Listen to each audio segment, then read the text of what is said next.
Дағы аялдарға айтарыбыз, илгери ушундай акылман энелерибиз, бизди тарых жазып кеткен энелерибиз болгон. Урпактан урпакка ошон үчүн уланып келатабыз. Бир эне болгон экен. Ушинтип жаш кезинде күйөөсү каза болуп калып, өтө чоң такыба аял болгон. Ошо киши дайыма балдарын тарбиялаш үчүн минти кичики балдары калган экен. Балдарынан нан алат, бир жерден сүт алат.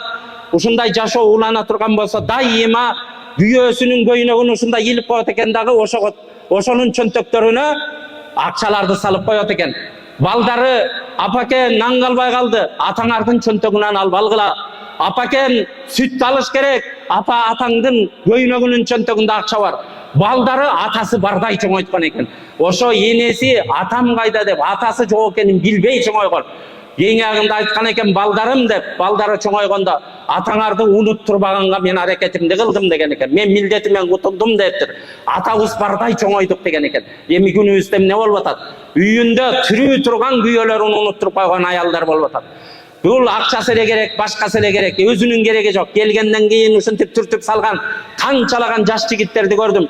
Колунда бар, колунда акчасы бар. Кечинде эле ар жерде футбол, ар жерде баня.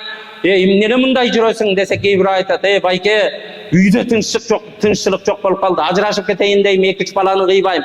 Барсам мен никтомун үйдө дейт, никтомун дейт. Эч ким көңүл деле бурбайт, сый, урмат деле кылбайт дейт. Көрдүңүз, бардык бактылуулук акча менен болуп калбайт экен. Үйдө такыбалык болгондон бактылуулук болот.